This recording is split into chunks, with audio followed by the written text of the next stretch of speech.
Thank you. Finally, you're laughing. I say a lot. I'm from Siaya. Njambi, when I went to school in Kisumu, Njambi loved going to Kisumu. As I've said before, she's like, also dumo nanipenda. Also dumo, also minirang sana, sana, sana. It was one of the joys of her life to go and do shows in Kisumu because she just couldn't understand that all the way in Kisumu, she would do a show and people were psyched for her, that they'd come to her show, they loved her, everybody wanted to take a picture, she'd have full venues. That was one of the true joys of her life. And when we went back to the Trend this past week to do a tribute for Njambi, because that's the only way we wanted to honor her memory, a lot of people said it was nostalgic. Only the millennials. The Gen Zs didn't know who the fuck, I apologize. The Gen Zs didn't know who these wazees were.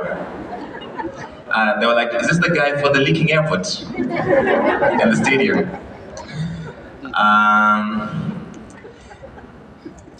Njambi and I first overlapped at Daystar. I don't know if you knew that. But we reconnected at Nation. And when we added an extra hour of the Trend, and I was selecting the people I wanted to have on the panel, I went to Njambi and Shiro first.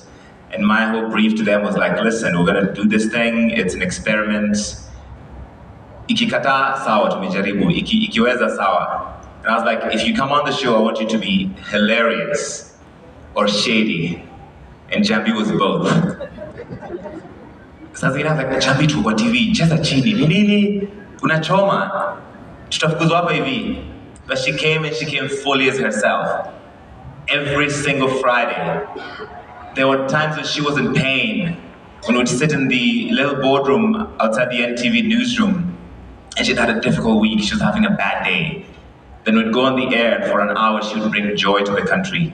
She'd bring spirit, and she'd bring so much laughter, and that is the thing I remember most and love about Njambi, that even in the midst of our own pain and suffering, she was still a light to so many people. And Njambi was only a year older than me, but she lived multiple lifetimes. By the time she was on the Trend, she had already been a news anchor. She'd already been a radio host. She was a reggae DJ. She'd lived all these other lives that we only saw her. She spoke French, she had 2 degrees. And you'd see her on stage and she was like possessed in that scene. That, for me, is the inspiration that I'll take from Njambi, to live fully, to live meaningfully, to die empty. And I think she did.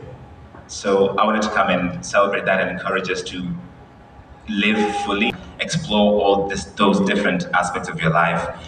And we honor her struggle, we celebrate her triumph over adversity and pain. We'll keep her name alive. So I'll leave you with the last thing Njambi told me the last time I saw her.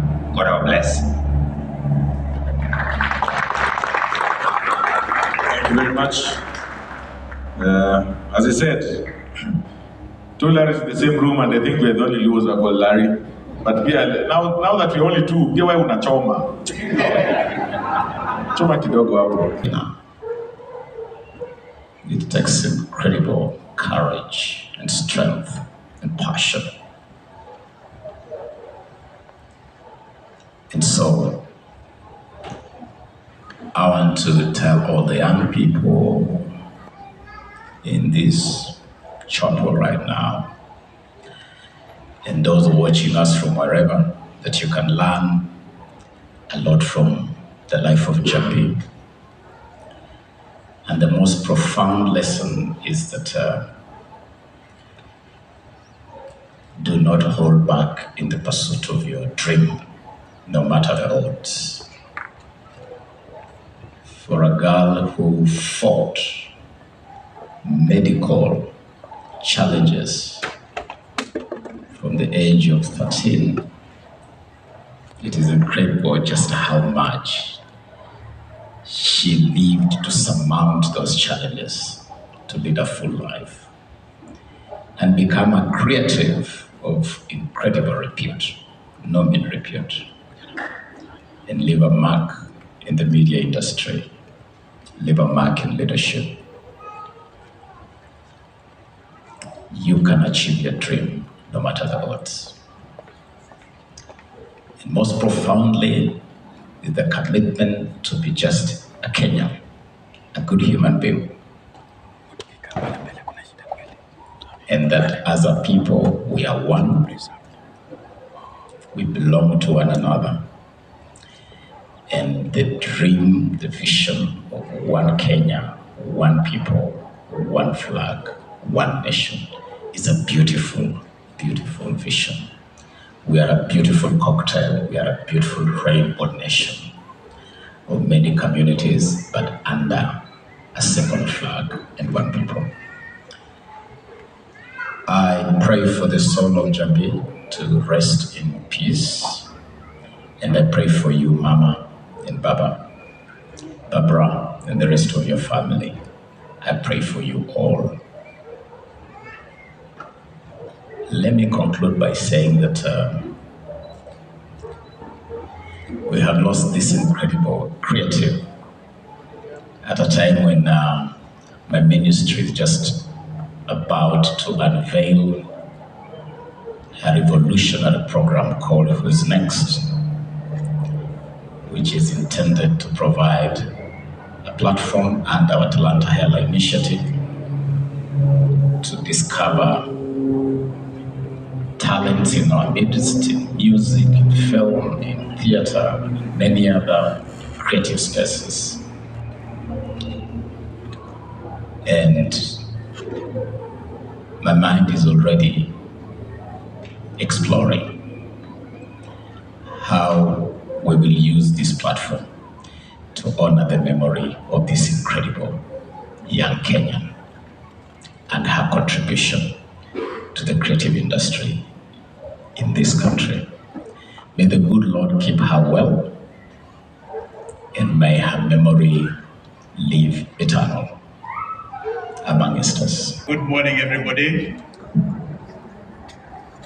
To the family of my good friend Njambi, I'm glad to see her mother. We know each other.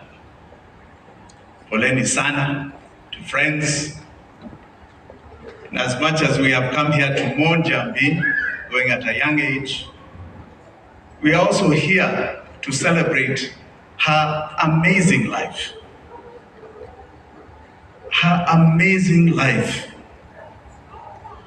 I met Njambi about 3 years ago, and she came to see me in my office with the great reggae fraternity. Ja Rastafari Ja, muko hapa. And I think they were headed by Jeff. Where's Jeff? Jeff Wangemi. And a man who used to cut my hair called George Obama. I don't know whether he's here. George Obama. I don't know where this fraternity is. So they came over. And the one thing I remember so fondly of Njambi, because we had an instant connection, was her amazing voice. And I don't know why I had not placed it with the voice we used to hear on KBC. But it immediately thereafter connected. Njambi's voice was so warm, so captivating. She made you feel, every time she opened her mouth, that there was a message that was going to warm your soul. And she came at a time when we were looking towards an election of 2022. And she told me of her ambitions. We agreed that we were going to work together towards that election, and we're going to capture the reggae fraternity. And I remember her words that were very, very clear. She said reggae stood for unity and love, and that its purpose was a purpose that she lived by, a purpose for social and political change, for the betterment of the entire community. And she wanted to do that in Dagoretti North. Njambi was an inspiration untold. It's then that she told me about an ailment that I had never heard of in my life. Never. Endometriosis. I'd never heard of it. And educated me about how it is something that ails about 10% of the population of the world.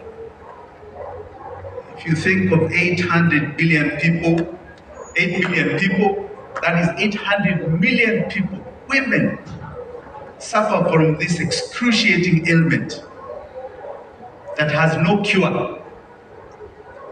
It is just a process of management. And she had endured this. In fact, when she took me through what she went through, I was asking her, how are you smiling? Because what you're talking about sounds so horrific that, I don't even know how you stand. When I visited her at her home, and her good mother cooked a lovely meal for us, she was in fact at that time quite ill. And you could tell she was going through a lot of agony. And even then, she told me that she's standing up and will continue to educate not only Kenyans, but the world about this ailment that one cannot avoid. If it comes, it comes. That has no cure. That takes people through a horrific living. Her strength and her sense of purpose to move people to a place of knowledge about what ails so many of us within us that we do not know about.